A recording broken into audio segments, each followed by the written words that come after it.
Madame, Monsieur, bonsoir et bienvenue à ce numéro de votre magazine Ça fait l'actualité. C'est une émission hommage à Monseigneur Paul Siméon Awana qui nous a quittés. C'était une sommité, un homme d'église, un serviteur de Dieu, un serviteur des hommes, un archevêque dévoué à la tâche fidèle à son ministère depuis 28 ans. Et il nous a quittés dans sa 72e année, et ce depuis le 12 février 2024. Ce numéro sera l'occasion pour nous de revenir sur son histoire, sur son parcours, sur sa vie franciscaine. Évêque de Yamoussoukro, archevêque de Bouaké, quelles ont été ses actions pastorales, son leadership social, sa vision et l'héritage qu'il nous laisse, et ça fait l'actualité. Je vous propose un élément qui retrace un peu l'histoire, le parcours et hommage à Monseigneur. C'est un élément signé F. Boué.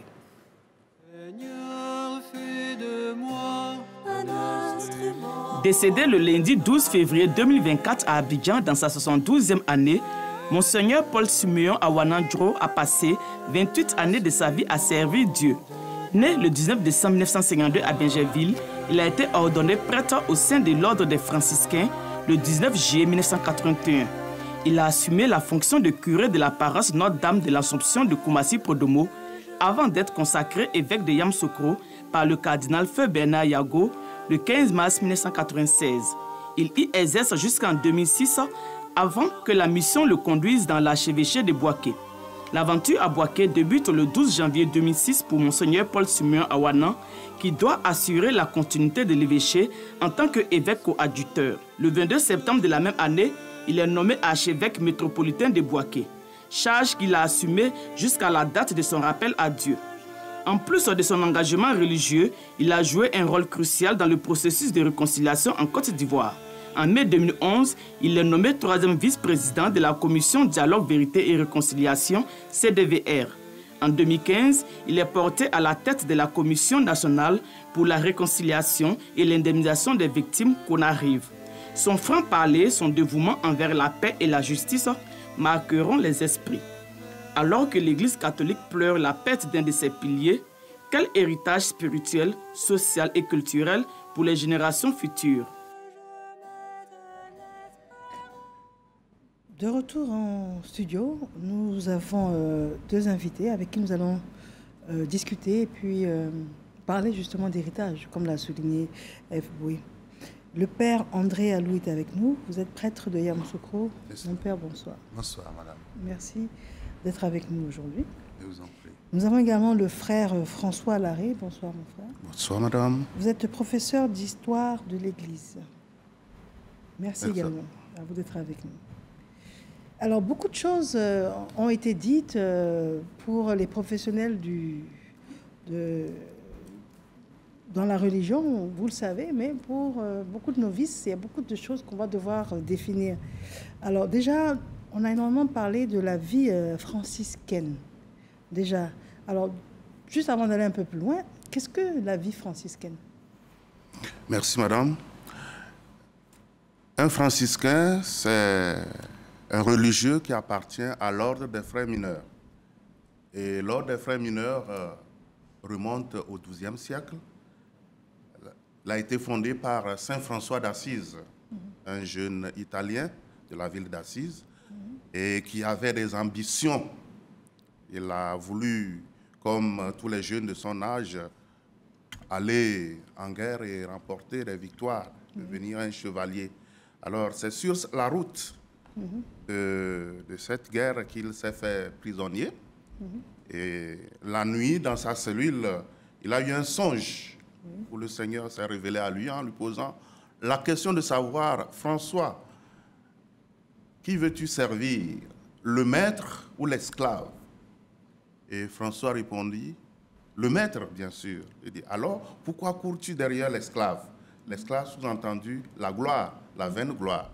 Alors, de retour chez lui, il a commencé par réfléchir sur cette vision Et il cherchait sa route petit à petit. Et un jour, il entra dans une chapelle pour prier et il s'est vu interpellé par un crucifix. Il lui dit, François, va et répare mon église. Alors, naturellement, cette église était délabrée. Lui, il a pris cette parole à la lettre et il a commencé par demander par-ci, par-là des briques et des bonnes volontés pour l'aider à construire cette église, cette chapelle qui tombait en ruine. Mais de fait, le Seigneur lui parlait de l'église parce que à cette époque, l'église traversait une crise. Voilà. Alors, il a aussi, comme je l'ai dit, son père était un riche marchand drapier et il a pris les affaires de son père, les tissus de son père pour aller vendre, pour pouvoir réparer cette église. Mais son père, très furieux, l'a convoqué chez le maire, mais lui, il a voulu, en tant que fils d'église, se présenter plutôt devant l'évêque. Alors, devant l'évêque, François a remis tout ce qu'il avait pris à son père et il s'est dépouillé. Il a enlevé son habit et il dit, désormais, je peux dire, notre Père qui est aux cieux. Toi, Petro Bernardone, tu étais mon père jusqu'à présent. Maintenant, je peux dire notre Père qui est aux cieux. Et l'évêque l'a couvert de son manteau. Voilà. Alors, c'est petit à petit, voilà, qu'il a cherché sa route jusqu'au jour où il entendit un passage d'Évangile qui dit, va, vends tout ce que tu as, donne-le aux pauvres, viens et suis-moi. Il a dit, voilà ce que je cherche. Et des compagnons sont venus à lui, et petit à petit, il a écrit une règle. D'accord. Voilà, qui était... On a vraiment affaire au professeur d'histoire de l'Église. Hein. Et donc, c'est là l'histoire du franciscain. Voilà, donc les gens sont venus à lui, il a écrit une règle qui a été approuvée. Et voilà, c'est là qu'est né l'ordre des frères mineurs, qu'on appelle aujourd'hui franciscains, qui a plusieurs branches. D'accord. Mon père, André Alou, beaucoup de franciscains en Côte d'Ivoire? Oui, ils sont un certain nombre. Un certain nombre d'Ivoiriens, mais il y a aussi d'autres nationalités comme des Togolais, des Béninois qui œuvrent ici avec leurs frères ivoiriens. D'accord. Donc, Monseigneur Awana était donc le plus, je dirais presque le plus connu des franciscains. On peut dire ça comme ça? Oui, il est l'un des premiers frères franciscains en Côte d'Ivoire, bien sûr, et même en Afrique de l'Ouest. Voilà. Il fait partie de la deuxième génération, si j'ose dire ainsi. Voilà. Parce que les premières générations étaient formées en France. Voilà. Mais lui, il a été formé ici. En Côte d'Ivoire. D'accord. Alors, si nous devions revenir sur son histoire, oui. Alors c'est un cheminement. Quand on écoute la densité de vos propos, on comprend bien que c'est un cheminement. Alors, on est là pour un hommage donc, à Monseigneur Awana. Et vous êtes sûrement en mesure de nous expliquer quel cheminement il a traversé pour en arriver là. Alors, ce qu'on peut dire de lui, c'est qu'il est né à Benzerville en 1952. Et puis, il a commencé l'école à Abidjan auprès de ses parents. Mais ses parents étant chrétiens, lui-même aussi s'est engagé sur la foi, le chemin de la foi très tôt. D'abord comme servant de messe.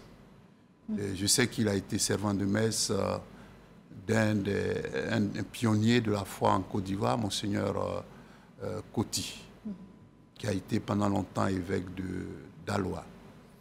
Et puis, je pense que c'est au service de l'autel que lui aussi a senti ce désir de se consacrer à Dieu. Voilà. Et il n'a pas voulu être prêtre diocésain parce que le Seigneur le destinait à autre chose. Donc, il est rentré dans la famille des frères franciscains. Il a fait son noviciat, comme tous les franciscains. Ensuite, il a fait ses vœux. Et après, il est allé faire des études en France et en Italie. Au retour, il a été curé de paroisse, ordonné prêtre et curé de paroisse. Et c'est bien après qu'il a été ordonné évêque. Ouais. D'accord. Alors, des franciscains, il est le plus connu parce que c'est le premier franciscain ivoirien à être évêque. Le premier franciscain ivoirien à être évêque. Évêque. Oui, à être nommé évêque en Côte d'Ivoire. D'accord. Vous voulez dire quelque chose? Oui, même le premier religieux ivoirien. C'est cela. Le premier religieux ivoirien. Voilà. Avoir été nommé évêque. À être nommé évêque en Côte d'Ivoire. D'accord. Voilà. Donc, son cheminement, comme le père l'a dit, au départ, il est entré au petit séminaire de Bingerville à partir de la 7e. Et il a continué jusqu'à l'obtention de son BEPC. Donc, il devrait continuer au moyen séminaire. Alors, mais comme son désir n'était pas de devenir un prêtre diocésain, donc l'évêque ne pouvait pas lui permettre d'aller au moyen séminaire. C'est là qu'il est entré chez les franciscains, à l'étape que nous appelons le postulat. Donc les deux grandes orientations, c'est diocésien ou bien franciscain. Voilà. Ce sont les deux grandes orientations. Voilà. Mais quelle est la nuance entre les deux? La nuance, un prêtre diocésain, un prêtre séculier, est relié à son évêque. Voilà. Il est relié à son évêque, alors que le religieux, moi je dépends de mon supérieur, et si je travaille dans un diocèse, je dépends aussi de l'évêque. Mais je dépends d'abord de mon supérieur. Pour être nommé, c'est mon supérieur qui me propose à l'évêque, et l'évêque me nomme comme curé. Voilà. Voici qui est clair, allez-y. Voilà. Donc, Awana a suivi ce cheminement. Tout en étant élève au lycée, il a poursuivi sa formation jusqu'après 3 ans de postulat. Quand il a obtenu son bac, c'est là qu'il est entré. Il a fait son entrée au noviciat à partir de 1973. Voilà. Et il a fait sa profession en 1975, son premier engagement. Voilà, c'est ce qu'on appelle la profession religieuse. Voilà, il professe les vœux d'obéissance, de chasteté, de pauvreté, voilà, dans la famille religieuse qui est la famille franciscaine. Et il a poursuivi ses études. Voilà, il a poursuivi ses études à Anyama. Voilà. À l'époque, les frères européens ont voulu faire une expérience avec les frères africains, c'est-à-dire les regrouper entre eux pour voir s'ils sont capables de vivre avec le peu de moyens entre eux.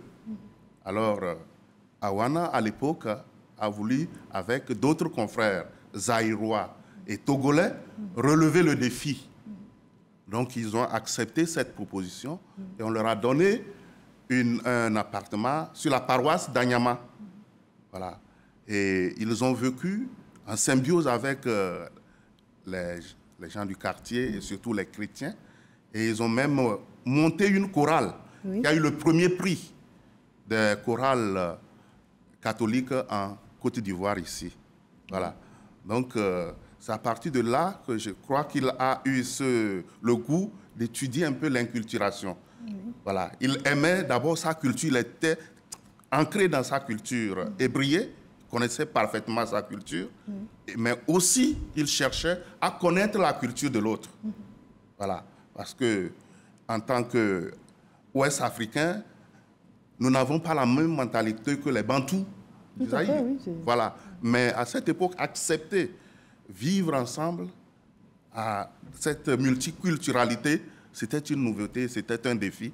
Et il a accepté, il a relevé ce défi. D'accord.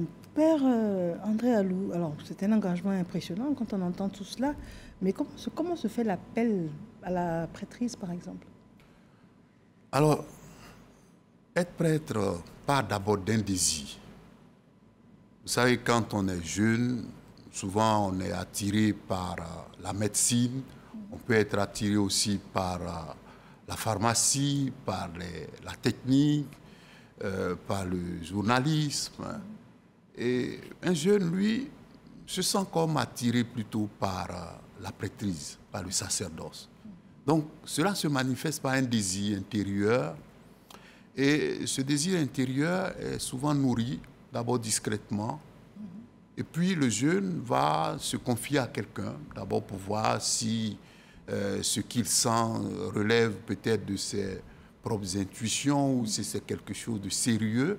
Alors, le jeune va être accompagné. On va l'accompagner pour discerner, pour savoir si ce qu'il sent, ce qu'il désire, vient vraiment de Dieu. Voilà. Et puis, c'est comme ça que ça commence, et puis de discernement en discernement. d'engagement en engagement, et ça dure des années. Hein. Aujourd'hui, pour être prêtre, je pense qu'il faut autour d'une dizaine d'années. Oui, c'est cela. D'accord. Et vous, le stade auquel vous êtes arrivé, il faut combien d'années, par exemple? Ah, mais moi, je suis ordonné prêtre, ça fait déjà 32 ans. D'accord. Oui, ça fait déjà 32 ans. Mais avant d'être ordonné, j'ai connu aussi ce parcours dont je viens de parler. C'est-à-dire, par exemple, le petit séminaire, ensuite le moyen et le grand séminaire. Bon, après, il y en a qui ont la chance ou l'opportunité d'aller faire des études supérieures dans d'autres universités. Mais là, ce sont des études de spécialisation. D'accord. Alors, Monseigneur Awana, malheureusement, nous a quittés, mais l'opportunité nous est donnée ici de comprendre le combat qu'il menait. Et c'est pour ça qu'on prend le temps de vous poser des questions qui ne soient pas exclusivement sur l'hommage. Parce que c'est une porte ouverte sur ce monde dans lequel vous êtes en permanence. Et beaucoup d'âmes égarées devraient profiter de cette émission pour se rapprocher de Dieu. Alors, dites-nous, quels sont les différents types de prêtres? Comme je l'ai dit, il y a des prêtres religieux, Oui. comme moi, et il y a des prêtres séculiers, comme le Père André. Voilà. Donc, parmi les religieux, il y a plusieurs congrégations. Il y a des franciscains, il y a des dominicains, il y a des jésuites, voilà. Tout comme chez les femmes, il y a d'autres congrégations féminines. Voilà. Alors, le cheminement n'est pas le même que chez les diocésains. Nous faisons ce qu'on appelle le noviciat, d'abord le postulat, et nous faisons ce qu'on appelle le noviciat, qui est le couvent où on nous apprend vraiment la spiritualité, voilà, de l'institut. Et ça dure un an. Qu'est-ce que ça veut dire, la spiritualité de l'Institut? C'est-à-dire ce qui a guidé le fondateur. Voilà, le leitmotiv, ce qui l'a poussé à fonder, sur les bases sur lesquelles il a fondé son institut. Par exemple, nous, chez les franciscains, Saint François dit notre charisme, c'est de vivre l'évangile. Mais autour de 5 axes. D'abord, l'esprit de prière et de dévotion. Voilà. Un franciscain est quelqu'un qui prie. C'est pourquoi on dit que nous sommes semi-contemplatifs. Voilà. Donc, l'esprit de prière et de dévotion. La fraternité, c'est très important. La fraternité est importante pour nous. Un franciscain ne doit pas vivre seul. On vit en communauté, on met tout en commun. Il y a la pauvreté et la minorité. François voulait vivre ce qu'il appelle sine proprio, c'est-à-dire sans rien en propre. C'est-à-dire, Dieu a mis à notre disposition ce que nous avons pour que nous puissions être des gérants. Nous ne sommes pas les propriétaires. Voilà. Alors, après ça, il y a la mission. Vous avez dit la pauvreté et la minorité. La minorité. La voilà. Minorité, dites-nous. La minorité, c'est-à-dire l'ordre des frères mineurs, mineur, c'est-à-dire quelqu'un qui s'abaisse, voilà, pour prendre la dernière place. Voilà. François a voulu que ses frères s'appellent des frères mineurs. Qui sont des frères qui sont effacés, voilà, discrets, avec les petits, voilà, avec les pauvres gens, notamment les pauvres, c'était les lépreux, voilà, les lépreux qui étaient des personnes répugnantes, mais François a travaillé au milieu d'eux, il les a aidés, il les a soignés, voilà. Donc, après ça, il y a la mission et l'évangélisation. Nous sommes des missionnaires. Moi, je suis togolais, mais je suis en mission ici en Côte d'Ivoire. Depuis quand? Voilà. Depuis seulement 2023. Donc, j'ai terminé mes études. J'ai été envoyé comme gardien de la fraternité des Bimpe. Voilà, le gardien chez nous, c'est le supérieur. Voilà. Donc, la mission et l'évangélisation. On doit aimer cela. Quand tu es franciscain, tu es prêt à partir là où besoin y est. Et enfin, il y a la justice et la paix et l'intégrité de la création qui fait partie de notre spiritualité. Justice et paix et intégrité de la création. François a été proclamé le patron des écologistes. Voilà, parce qu'il aimait la nature, il a chanté la nature. Il appelait toutes les créatures frères et sœurs. Même la mort, on l'appelle notre sœur, la mort corporelle. Voilà, à qui nul homme ne peut échapper. Donc, toutes les créatures ont pour Dieu comme père. Donc nous sommes tous frères et sœurs. Le dindon est mon frère, le porc est mon frère, parce qu'il a été créé par Dieu. Voilà. Donc c'est ce qu'on appelle la fraternité universelle. D'accord. Voilà. Maintenant qu'on a bien compris cette vision, nous allons parler donc du parcours de Monseigneur Awana, jusqu'à arriver à être évêque de Yamoussoukro, ensuite archevêque de Bouaké. Alors parlez-nous, mon père, de son parcours. Alors, Monseigneur Awana, avant d'être Monseigneur Awana, d'abord il était le frère Awana. On l'appelait frère Awana. Et lui-même aimait bien cette appellation, frère Awana.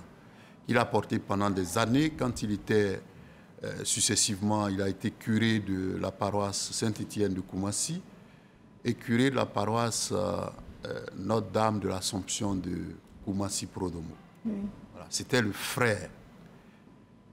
Et puis, après sa période de mission à Koumassi, il était gardien de la maison de Andokwa, Yopougon, quand le pape Jean-Paul II l'a choisi comme évêque de Yamoussoukro. Parce que celui qui était jusque-là évêque de Yamoussoukro, Monseigneur Agré, avait été transféré quelques mois plus tôt sur le siège d'Abidjan. Donc, le diocèse de Yamoussoukro étant vacant, il fallait un évêque. Et le choix du pape Jean-Paul II s'est porté sur Monseigneur Awana, alors qu'il avait, je pense, 44 ans. Voilà. Et il a été nommé en décembre. C'est jeune pour être nommé évêque? Relativement? Relativement jeune, oui. Parce qu'être évêque, c'est quand même une grande responsabilité. C'est une grande responsabilité. 44 ans, oui, c'était relativement jeune. Bon, il y en avait qui ont été jeunes avant, qui ont été nommés évêques avant. Monseigneur Vital Yao, par exemple, en 1973, a été nommé à 38 ans. Mais je dois dire qu'en ce moment-là, c'était plutôt rare. Voilà. Donc, nommé en décembre 1995, il a été ordonné en mars 1996. Et c'est à partir de là que sa mission d'évêque a commencé avec nous à Yamoussoukro. Et il y est resté 10 ans avant d'être transféré par la suite à Bouaké. D'accord. Alors, quel est le rôle caricatural de l'archevêque, de l'évêque d'abord? L'évêque, c'est d'abord un père.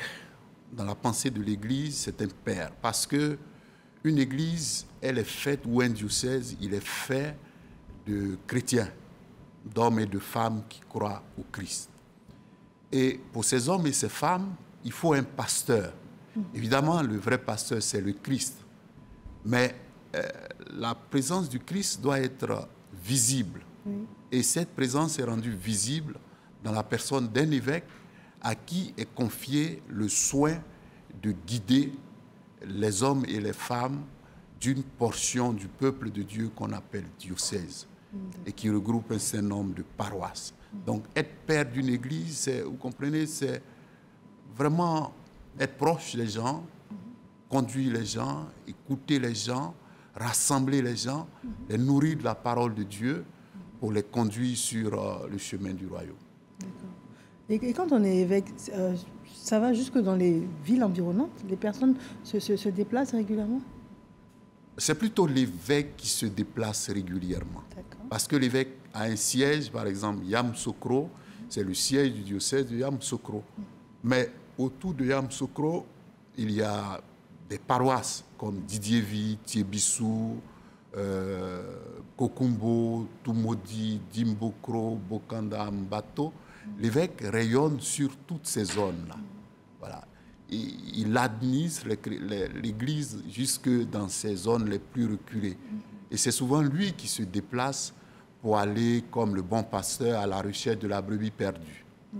De temps en temps, oui, à l'occasion de pèlerinages ou de cérémonies spéciales, les chrétiens peuvent se déplacer jusqu'au siège de l'évêché, mais la plupart du temps, c'est l'évêque qui se déplace. D'accord. Donc, on va dire qu'il y est resté pendant une période à peu près de 10 ans. Oui, il est resté 10 ans évêque de Yamoussoukro avant d'être transféré à Bouaké en 2006. D'accord. Alors, à Bouaké en 2006, la responsabilité est différente. Oui, on va dire qu'il y a une certaine hiérarchisation des choses. Hein. Il y a une petite différence, ou une différence entre l'évêque et l'archevêque. L'archevêque a une portion beaucoup plus grande qu'on appelle la province ecclésiastique. Oui. Alors que l'évêque a un diocèse, l'archevêque a un diocèse, il est vrai, mais il aide aussi dans l'administration d'un certain nombre de diocèses rattachés à son archevêché, et c'est cette portion du peuple de Dieu qu'on appelle une province ecclésiastique. Donc, en étant archevêque de Boaké, on va dire qu'il travaillait en communion avec l'évêque de Yamoussoukro, avec l'évêque d'Abengourou et avec l'évêque de Bondoukou. D'accord. Alors, Monseigneur Awana, son passage à Yamoussoukro, par exemple, est-ce que dès l'instant où il a été, on l'a confié notre mission sur Boaké, dès cet instant-là, d'abord, qui l'a remplacé à Yamoussoukro? Et puis, comment se passe cette transition? Parce que je suppose que le peuple était habitué à lui depuis, depuis une décennie. Exactement. Exactement. Et je dois dire que Monseigneur Awana a beaucoup marqué les chrétiens de Yamoussoukro. Comme je l'ai dit, il est arrivé à 44 ans à Yamoussoukro. Il était relativement jeune. Il avait toute sa fougue d'un homme de 44 ans. Il pouvait donc travailler. Et il a travaillé. Je dois dire qu'il a peut-être bousculé quelques habitudes parce que le diocèse de Yamoussoukro avait été créé en 1992 avec Monseigneur Bernard Agré qui arrivait de Mans. Il n'est resté que 2 ans et demi à peu près. 2 ans et demi, ça a été très court. Tandis que Monseigneur Awana est resté plus longtemps. Voilà. Et pendant ces 10 ans, non seulement il a parcouru le diocèse de Yamoussoukro, mais sur la ville de Yamoussoukro, quand il arrivait, il y avait seulement 2 paroisses, la paroisse cathédrale et la paroisse Notre-Dame de la Visitation. Et Monseigneur Awana, pratiquement tous les dimanches, il était dans les paroisses du diocèse, notamment à la cathédrale. La cathédrale Saint-Augustin était la paroisse que Monseigneur Awana a le plus fréquentée tant qu'il était sur la ville de Yamoussoukro. Au point que les chrétiens de la cathédrale le connaissaient bien. Et quand il venait à Yamoussoukro, à la cathédrale, il était dans son milieu. Il retrouvait ses réflexes de curé d'une paroisse populaire. Il avait une manière particulière de s'adresser aux gens en partant de leur réalité quotidienne, en partant de leurs problèmes, parce que Monseigneur Awana, il a été formé comme anthropologue, donc il connaissait l'homme. Il a fait aussi la sociologie, il connaissait la société, il connaissait les hommes, il connaissait leurs problèmes. Et c'est à partir de leurs problèmes qu'il leur parlait. Et ça plaisait beaucoup aux gens. Ils ont gardé de lui un souvenir inoubliable. Et je suis heureux que lors du transfert de son corps à Boaké le jeudi prochain, qu'on ait décidé que le corps s'arrête un moment à la cathédrale de Yamoussoukro pour que le peuple de Dieu qui est à Yamoussoukro puisse lui rendre l'hommage qu'il mérite. D'accord. Alors, vous en parlez avec tellement de précision, vous l'avez bien connu, vous étiez très... Oui, vous avez beaucoup travaillé ensemble? Oui, je l'ai bien connu. Je l'ai connu au milieu des années 80. Parce que j'étais en ce moment-là au grand séminaire et je l'ai eu comme professeur d'anthropologie et de sociologie. Voilà. Donc, on va dire, nos relations ont commencé là. Mais c'est surtout à Yamoussoukro que nous sommes passés des relations d'étudiants à professeurs à des relations de collaboration entre un prêtre et son évêque. Parce qu'au moment où il arrivait comme évêque, j'étais le curé de la cathédrale de Yamoussoukro. Et j'étais donc, on va dire, son interlocuteur direct. Dès les premiers jours, c'est moi qui l'ai accueilli, dès les premiers jours. Et j'étais par ailleurs secrétaire général de l'évêché. Voilà. Donc, nous avons beaucoup travaillé ensemble jusqu'à ce qu'il décide que je parte faire des études 3 ou 4 années plus tard. D'accord. Alors, quand on vous écoute parler, Père André Alou, on réalise qu'au-delà de la foi, de la volonté, de la spiritualité, il faut beaucoup de connaissances. Également, il faut connaître la mentalité du fidèle. D'accord. Donc, c'est l'occasion pour moi de vous poser la question suivante. Quelle est la formation qui entoure pour des personnes comme vous, pour pouvoir aider le peuple? Aujourd'hui, comme hier d'ailleurs, pour former un prêtre, il faut qu'il soit un homme complet. C'est pourquoi on passe d'abord par la philosophie, qui est une étude, j'allais dire, païenne, où tu es confronté à des idéologies, à des courants qui vont te secouer, te choquer, voilà, pour pouvoir te former. Ensuite, nous faisons de la sociologie, les sciences humaines en général. Voilà. Un futur prêtre doit connaître la psychologie, l'anthropologie, la sociologie, parce qu'il est appelé à travailler dans des milieux qu'il ne connaît pas. Il est appelé à connaître la mentalité de ces milieux. Voilà. Ensuite, il y a la formation théologique, voilà, qui nous permet d'asseoir la doctrine de l'Église, l'enseignement de l'Église, pour pouvoir le transmettre, la formation biblique, notamment. Voilà.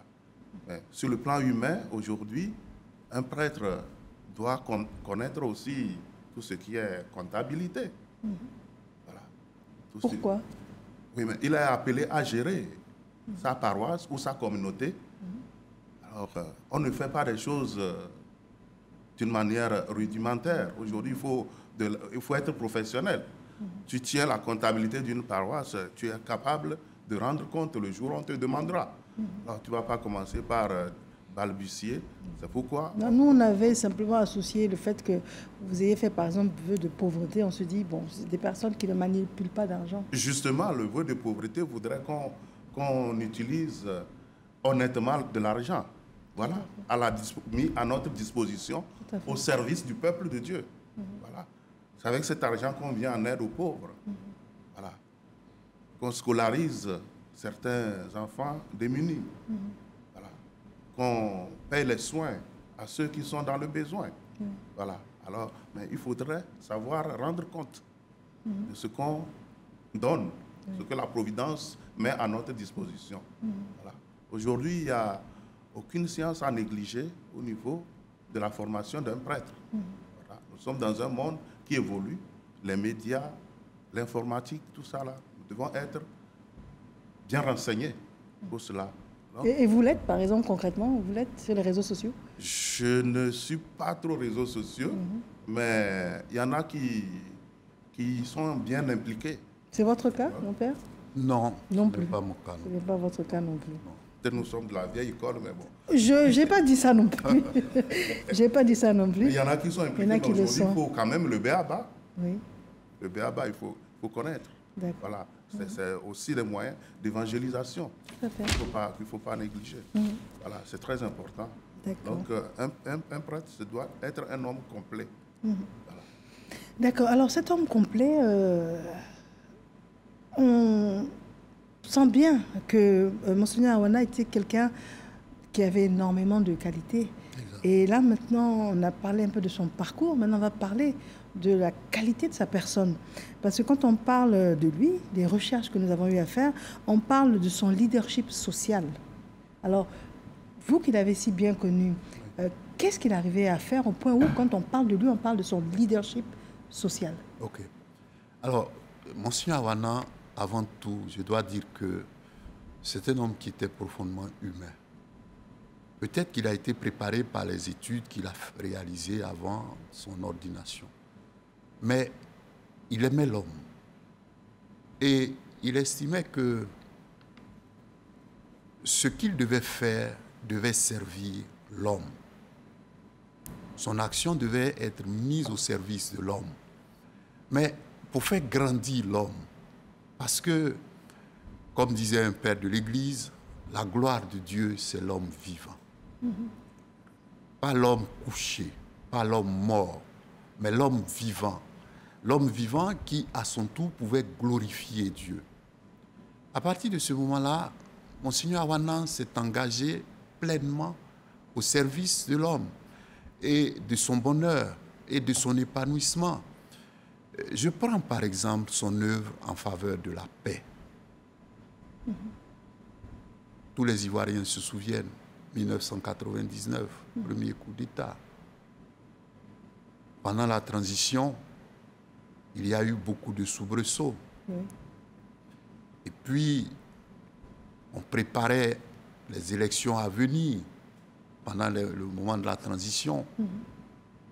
Le 6 août 2000, il y a eu une messe à la basilique Notre-Dame de la Paix. C'est lui qui présidait la messe.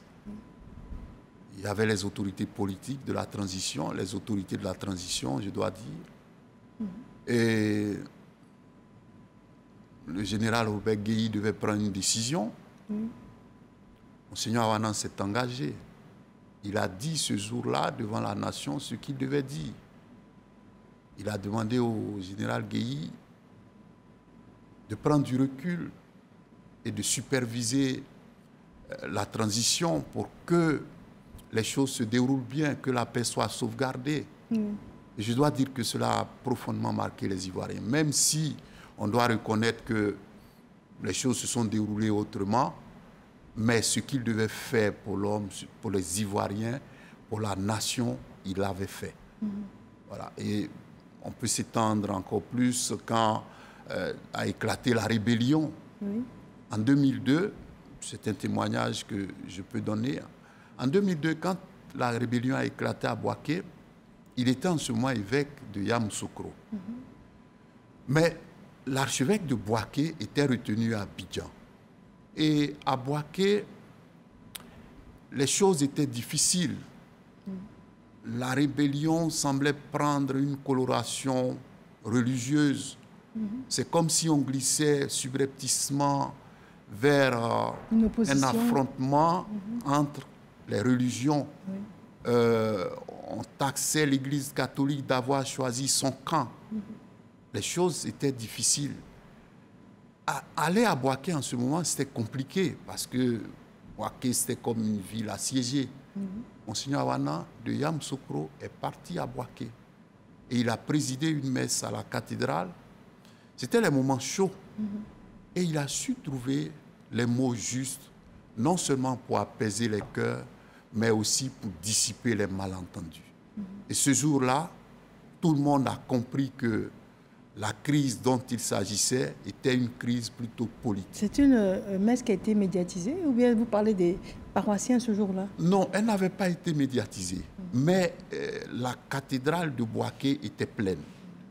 Parce que la situation était difficile même pour les chrétiens. Et aussi pour des gens d'autres religions qui avaient besoin d'entendre une parole. Et Monseigneur Awana a dissipé ce jour-là les malentendus. Et après, tout le monde avait compris que la crise que l'on vivait n'avait aucun aspect religieux. Voilà. Et si cela n'avait pas été fait, je pense que peut-être il y aurait eu beaucoup plus de dommages qu'on ne l'imagine. D'accord. C'est peut-être un lien également par rapport au fait qu'il ait été nommé président de Conarive. Non, je vous parle de 2002. Ah, 2002, oui. 2002, voilà. Après, les choses sont arrivées bien plus tard. La commission dialogue, vérité et réconciliation est arrivée, je pense, en 2011 ou 2012, par là. Voilà. Mais Monseigneur Awana, son engagement est antérieur à son engagement à la commission vérité, dialogue et réconciliation. Je dois ajouter aussi qu'autour de 2005-2006, il a réuni ce qu'on appelait les trois grands, c'est-à-dire le président Alassane Ouattara, le président Henri Konan Bédié, le président Laurent Gbagbo. Il les a réunis à la basilique Notre-Dame de la Paix pour tenter de rapprocher les positions, pour voir si on pouvait parvenir à la paix. Il a fait tout cela sans être encore à la commission dialogue, vérité et réconciliation. C'est venu bien plus tard. C'est pour dire que son engagement en faveur de la paix il le comprenait comme quelque chose qui faisait partie de sa mission d'évêque, de sa mission de prêtre. D'accord. Alors, quand on a la volonté, quand on a l'appel de Dieu, quand on a la formation, vous pensez que la prouesse qu'il ait réussi de rapprocher différentes personnes de différentes tendances politiques, c'est vraiment ce pouvoir divin qu'il y a en chacun de nous à petite dose. Et puis un peu plus, avec des personnes expérimentées comme vous, il y a cette part-là. Oui, bien sûr, il y a l'Esprit de Dieu qui agit en nous. Hein. Nous ne sommes que des instruments. Et à cela s'ajoute aussi le charisme de son institut. Pas de Monseigneur Awana, de franciscain. Quand je parlais un peu des axes, je vous ai parlé de l'axe justice et paix et intégrité de la création. Donc, il a puisé cela aussi dans sa famille religieuse. Parce qu'en pleine guerre des religions au XIIe siècle, en pleine croisade, François d'Assise, notre père fondateur, a osé traverser la ligne de front pour aller en Égypte rencontrer le sultan Malik al-Kamil pour parler de la paix. Voilà.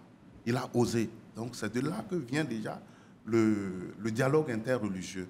Donc, il avait ça dans sa spiritualité. Voilà. À l'époque de François, il y avait eu également un affrontement, une dispute entre le maire et l'évêque. Voilà, deux autorités. Et François les a réconciliés. Voilà. Donc, il avait déjà ça dans sa formation de base en tant que religieux franciscain.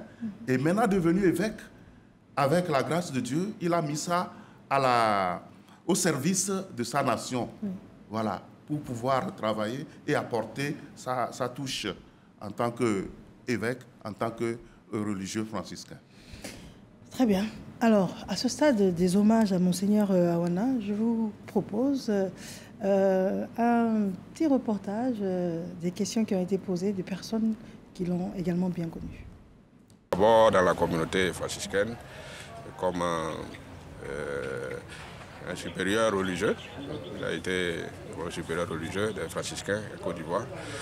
Et ensuite, il a été aussi formateur dans les maisons de formation. Il a fait Anyama et Bimpe. C'est lui d'ailleurs qui a fait construire la maison, qui a suivi les travaux de construction de la maison de Anyama et Bimpe, où il a été supérieur de formation, supérieur de maison. Et il a été aussi supérieur, formateur à la maison d'Andokwa. Et c'est là-bas d'ailleurs qu'il sera, en tant que maître des premiers frères qui viennent. C'est là-bas il était où il a été nommé évêque. C'est avant tout un homme de chaleur, un homme de convivialité, de fraternité. Il aimait bien faire la cuisine, en tout cas c'est un bon cuisinier, ce que peut-être vous ne savez pas. Voilà pourquoi quand il était évêque, lui-même allait faire les courses au marché et tout ça. Il aimait la cuisine et il aime aussi bien manger. Voilà. Au niveau des frères, il a formé un groupe que lui-même appelle le groupe des tapeurs. Les tapeurs, ça veut dire ceux qui mangent bien. Il nous manque comme grand frère, comme pionnier, comme un frère aîné. Mais ce que nous retenons de lui, c'est que c'est un modèle pour nous. Même s'il n'est plus là aujourd'hui physiquement, nous sommes appelés à suivre ses pas et à marcher sur les traces qu'il nous a déjà laissées. En tant qu'homme tout donné, homme radical, mais aussi un homme fraternel, que ce soit dans la société civile, dans la vie religieuse, partout. Il est l'homme sans façon qui est toujours présent au milieu de nous. Quand il a été nommé archevêque métropolitain de Bouaké, sa première pensée c'était de réunir tous les fils et toutes les filles du Grand Vébaoulé, et notamment de Bouaké et de la région de Lifou, pour un grand synode. Un synode dont le thème c'est l'Église famille de Dieu à Bouaké. Et je pense qu'au cours de ce synode, nous avons eu l'occasion de vivre cette vie de famille, cette vraie fraternité. Et un homme charitable. Dans sa simplicité, on l'a constaté à travers sa vie même. Pas trop d'apparat, seulement son habit de franciscain. Charitable parce que ce monsieur a un cœur bon, un cœur ouvert. Et comme nous le savons bien, beaucoup le connaissent en tant que monsieur qui a toujours ouvert les portes de sa maison à tout le monde, sans aucune distinction. Que ce soit les autorités, que ce soit les laïcs, que ce soit les prêtres. Tout le monde a la chance d'être souvent même à sa table, partager le repas avec lui. Un monsieur qui est attentif aux autres et toujours prêt à ouvrir les mains pour aider l'autre, que ce soit au niveau spirituel, que ce soit au niveau matériel, toujours prêt à conseiller, en tant que grand conseiller, accompagner ses prêtres. De retour en studio, hommage à Monseigneur Awana qui nous a quittés. À ce stade de l'émission, j'aimerais vous demander quelle est l'envergure de l'héritage qu'il nous laisse et comment cela peut être géré. De mon point de vue, Monseigneur Awana, son ministère a été marqué par les turbulences que notre pays a connues. Comprenez, de 1999 jusqu'à maintenant, la Côte d'Ivoire a connu des moments difficiles. Même s'il faut rendre grâce à Dieu pour la paix que nous connaissons maintenant. Mais l'évêque, il vit selon les défis de son temps. Et le grand défi qu'il fallait relever, c'était le défi de la paix. Il a été de tous les combats, de toutes les négociations en faveur de la paix, de 1999 jusqu'à maintenant. Et quand il est devenu archevêque de Bouaké, en 2006, Bouaké était encore une ville chaude. Il a pris en main le processus de la normalisation et de la pacification de la ville de Bouaké avec les autres leaders religieux, les chefs coutumiers, les jeunes, les femmes, les acteurs politiques de tous bords. Aujourd'hui, je pense que c'est ce grand héritage qui nous laisse, le combat pour la paix. Et je souhaite que les Ivoiriens comprennent qu'il est mort à la tâche, il est mort comme un soldat de la paix. Très bien. Oui, en tant que frère mineur franciscain, il était pour nous un modèle de frère humble, fraternel. Pendant longtemps, il avait gardé une chambre à Andokwa où il passait régulièrement. Alors, il invitait les frères quand il y avait l'occasion. Quand il y a des événements dans la famille franciscaine, il était toujours présent, où il se faisait représenter malgré ses charges. Il aménageait toujours son programme, son calendrier pour être présent aux événements qui concernent la grande famille franciscaine. Il s'est senti franciscain jusqu'au bout. Alors, il avait ce projet, après sa charge épiscopale, de revenir en fraternité, en communauté, pour vivre avec ses frères, notamment à Yamoussoukro. Il a acquis un terrain qu'on devait construire un petit appartement pour lui et pour les frères, et surtout un centre de dialogue interreligieux. Voilà un héritage, un défi qu'il a laissé à nous, frères mineurs franciscains de Côte d'Ivoire et d'Afrique de l'Ouest. D'accord. Je vous remercie. Alors, j'ai une toute dernière question à vous poser, donc au père André Alou. Alors, vous l'avez côtoyé. Oui. Vous avez atteint un degré de connaissance, de spiritualité, et vous avez une certaine maîtrise. Alors, quand on perd quelqu'un d'aussi important et quelqu'un d'aussi marquant, est-ce que vous le vivez comme nous, qui n'avons rien du niveau que vous avez atteint dans la spiritualité? Oui, je suis un homme. Je suis un homme à 100%. Donc, je dois dire que depuis son décès, j'ai du mal à imaginer qu'il est parti. J'ai du mal à imaginer. Mais en même temps, je suis un prêtre, je suis un chrétien. Je sais que la mort ne met pas fin à tout. Oui. Oui, je sais que la mort n'est qu'un passage. Et d'ailleurs, hier, je priais pour lui. Et ce que j'ai senti, c'est comme une sorte d'intuition où j'ai senti qu'il était heureux d'avoir retrouvé celui qu'il a servi, d'avoir retrouvé ses amis qui sont partis avant lui. Alors, ceci m'a remis un peu comme d'aplomb parce que je me suis dit, si il est heureux, mais alors pourquoi nous devons pleurer? Nous devons partager son bonheur. Et je pense que c'est là l'espérance chrétienne qui nous réconforte et qui nous aide à aller de l'avant. Très bien. Parfaite conclusion. Je vous remercie infiniment d'être venu sur notre plateau.